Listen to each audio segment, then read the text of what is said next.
WhatsApp champions and welcome back to Grand Academy. तो आज इस वीडियो में हम देखेंगे कि हम इकोनॉमिक्स में 100 कैसे स्कोर कर सकते हैं। हाँ, मेरे को पता है कि बच्चे इकोनॉमिक्स को मतलब सीरियस भी लेते हैं पर इतना ज़्यादा सीरियस भी नहीं लेते हैं, बट बच्चों को मैक्रो इकोनॉमिक्स में तो ज़रूर से दिक्कत आती है। तो आज इस वीडियो में हम यही बात करेंगे कि हम मैक्रो इको और हमारी इंडियन इकोनॉमिक डेवलपमेंट को कैसे बैलेंस करें और हम इकोनॉमिक्स में 100 स्कोर कैसे करें। तो फटाफट से हम ये वीडियो शुरू करते हैं। सबसे पहले बच्चों हम बात करेंगे कि हम ऐसी क्या क्या चीजें करें, है ना, हम ऐसा क्या रूटीन बनाएं, हम ऐसी क्या चीजें इंक्लूड करें अपने पढ़ने में कि हम 100 आराम से स्कोर कर पाए। देखो 100 एक ऐसा स्कोर है जो अनअचीवेबल नहीं है ना। तो अगर हम एक तरीके से पढ़ाई करें, हमें देखो सीबीएसई हमेशा हमें सैम्पल पेपर भी देती है, मार्किंग स्कीम भी देती है, तो सब कुछ हमारे आसपास होता है, बट बस हमें एक सही रास्ता कोई दिखाने वाला मिल जाए तो हम सब कर ही लेते हैं। तो आज हम यही बात करेंगे कि इकोनॉमिक्स में हम 100 आराम से कैसे स्कोर कर सकते हैं। तो सबसे पहली हमारी क्या टिप है? सबसे पहले जो हमारी टिप है वो है कि प्रिपेयर फॉर्मूला शीट। ये जो टिप है ये बहुत ही ज़्यादा इंपॉर्टेंट है और ये किस लिए? ये हमारी मैक्रो इकोनॉमिक्स के लिए। मुझे पता है कि बच्चे मैक्रो इकोनॉमिक्स में बहुत ज़्यादा डरते हैं हमारे न्यूमेरिकल से। न्यूमेरिकल्स में आपको घबराने की कोई भी ज़रूरत नहीं है। देखो बच्चों, बड़े ही आसान से न्यूमेरिकल आते हैं और अगर आपको दिक्कत होती है तो हम सबसे पहले मैं यही बच्चों को सजेस्ट करती हूँ कि आप लोगों ने क्या करना है, बेसिक छोटे छोटे न्यूमेरिकल से आप शुरुआत करो, धीरे धीरे आप मॉडरेट लेवल पे जाओ और फिर डिफिकल्ट लेवल पे जाओ। जब हम फॉर्मूला शीट की बात कर रहे हैं तो फॉर्मूला शीट में क्या होगा भाई? फॉर्मूला ही होंगे और क्या होगा, है ना। तो यहाँ पर हम जितने भी फॉर्मूला है, ठीक है, चाहे वो फिस्कल डेफिसिट वाला हो, गवर्नमेंट बजट का हो, इनकम मेथड हो, एक्सपेंडिचर मेथड हो, वैल्यू एडेड मेथड हो, तो पहले हम क्या कर रहे हैं, हम पहले छोटे छोटे न्यूमेरिकल करेंगे। जब हम छोटे छोटे न्यूमेरिकल प्रैक्टिस कर लेंगे उसके बाद जाकर हम फुल फ्लेज क्वेश्चन करेंगे जिसमें हमारे पास इनकम मेथड भी होता है, वैल्यू एडेड भी हो जाएगा, है ना, ये एक्सपेंडिचर मेथड भी हो जाएगा। तो हमें सबसे पहले क्या करना है, हमारी फॉर्मूला शीट हमारे पास रेडी होनी चाहिए और इसी फॉर्मूला शीट को मुझे बार बार देखना है। अब मैं बार बार कैसे देखूंगी भाई? मैं तो 7 दिन स्कूल जाती हूँ, ट्यूशन भी जाती हूँ या जाता हूँ, फिर क्या करूँ? तो जैसे ही आप भाई वैन में बैठे है ना, अब जब आप वैन में बैठ गए हो तो आप अपनी फॉर्मूला शीट निकालो, रिवाइज करो। अच्छा, फिर अगर आप बस से जाते हो तो बस में रिवाइज करो, मेट्रो में जाते हो मेट्रो में रिवाइज कर लो, चाय पी रहे हो तो रिवाइज कर लो, ब्रश कर रहे हो तो रिवाइज कर लो, ठीक है। तो मल्टीपल रिविजन्स भी इसके बहुत ज़्यादा इंपॉर्टेंट है क्योंकि बोर्ड एग्जाम तक आप भूल जाओगे। तो एवरीडे हमारी फॉर्मूला शीट की revision is also very very important, ठीक है। चाहे वो हमारा इनकम मेथड हो, एक्सपेंडिचर मेथड हो, या हमारा वैल्यू एडेड मेथड हो, है ना, या हमारे गवर्नमेंट बजट के हों, तो हमारे पास एक रेडिली अवेलेबल फॉर्मूला शीट होनी चाहिए। और इसको बिल्कुल भी मत छोड़ के जाना भाई।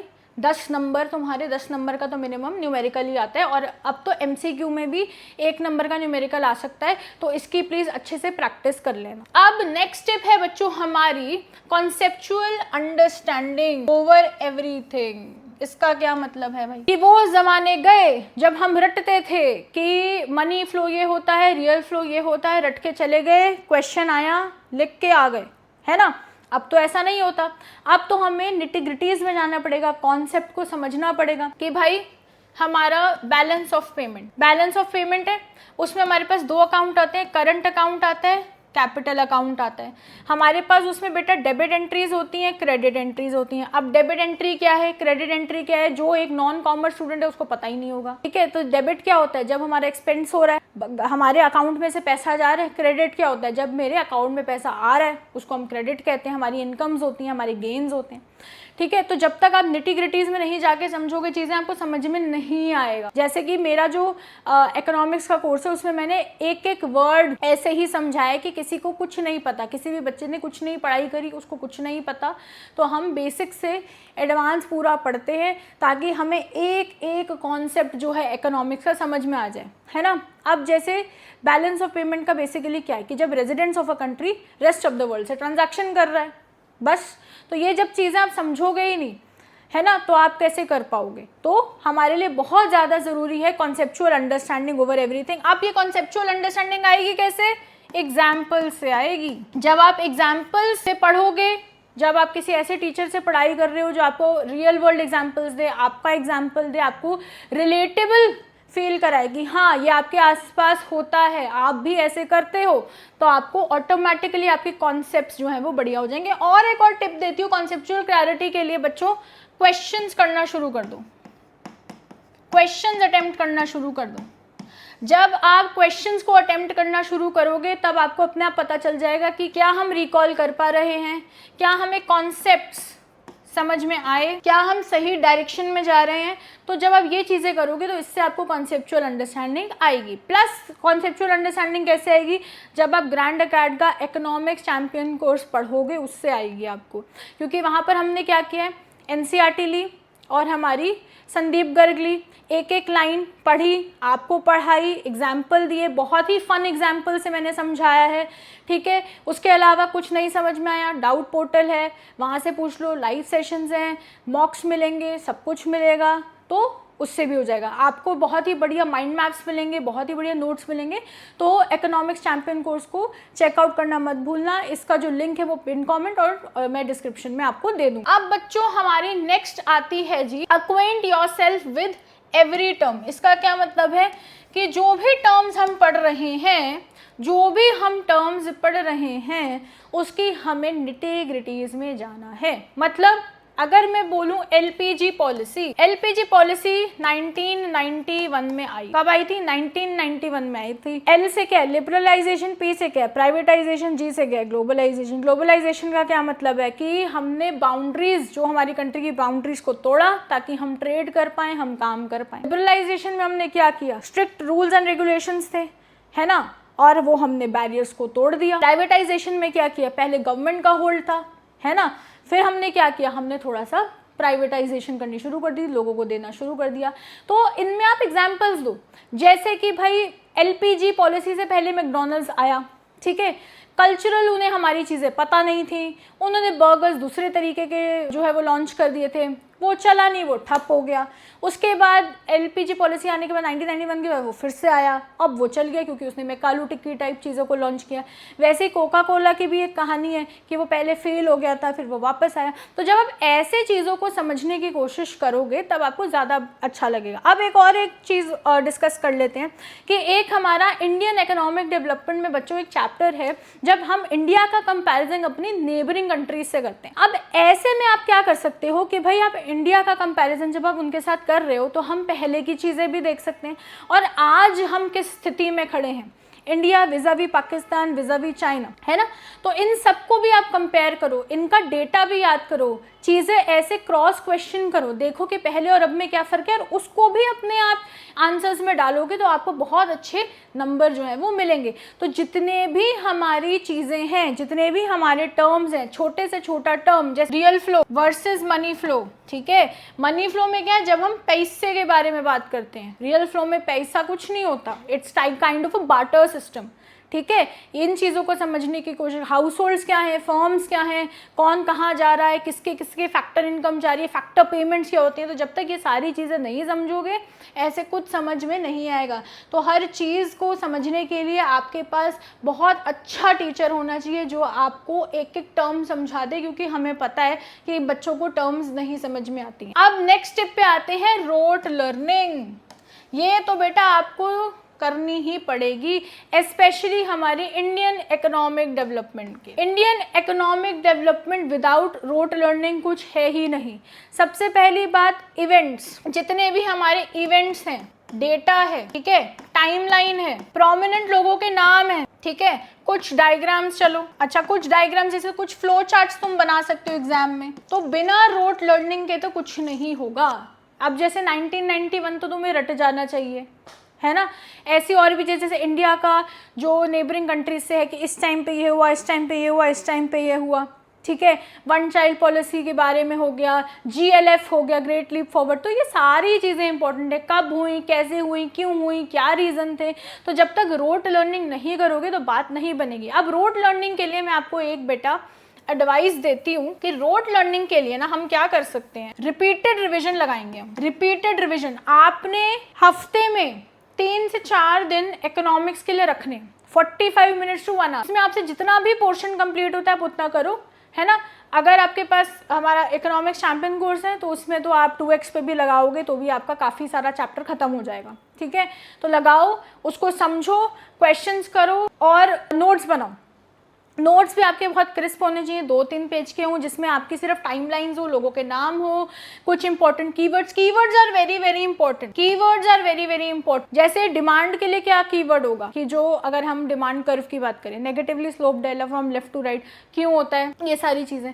तो वैसे ही आप मैक्रो में अपनी आईईडी में चीज़ें देखो, जैसे प्राइवेटाइजेशन क्या हुआ था, प्राइवेटाइजेशन क्यों आई, किस लिए आई, अच्छा गवर्नमेंट के पास इतना बोझ था तो उन्होंने बोला नहीं ठीक है हम इनको दे देते हैं, ठीक है। बहुत सारी चीज़ें, तो ये सारी ही चीज़ें जब आप लिखोगे, कीवर्ड्स देखोगे तो अपने आप आपकी हो जाएगी। अब ये भी एक टास्क है कि आप जब भी आपके पास फ्री टाइम हो या हफ्ते में आप 1-2 दिन ऐसा निकालो जहाँ पर आप रिवीजन करोगे, और रिवीजन के साथ ही साथ आपने एक ज़रूर से छोटा सा टेस्ट लगाना है, MCQ बेस्ड टेस्ट लगा लो, उससे आपकी सारी कॉन्सेप्चुअल अंडरस्टैंडिंग आपको समझ में आ जाएगी और ये भी पता चल जाएगा कि आप कितना रिकॉल कर पा रहे हो, आप कितना रिकॉल कर पा रहे हो। स्पेशली जिन बच्चों के पास मैथमेटिक्स है, जिन बच्चों के पास अकाउंटेंसी है, ठीक है। आप लोगों को ये नहीं करना कि आप अपना सारा ही टाइम जो है अकाउंटेंसी और मैथमेटिक्स में लगा रहे हो, इकोनॉमिक्स को इग्नोर कर रहे हो, बिजनेस स्टडीज को इग्नोर कर रहे हो, इंग्लिश को इग्नोर कर रहे हो। ऐसा हमें नहीं करना है। Never put your eggs in one basket, ये हमेशा चीज़ को याद रखना।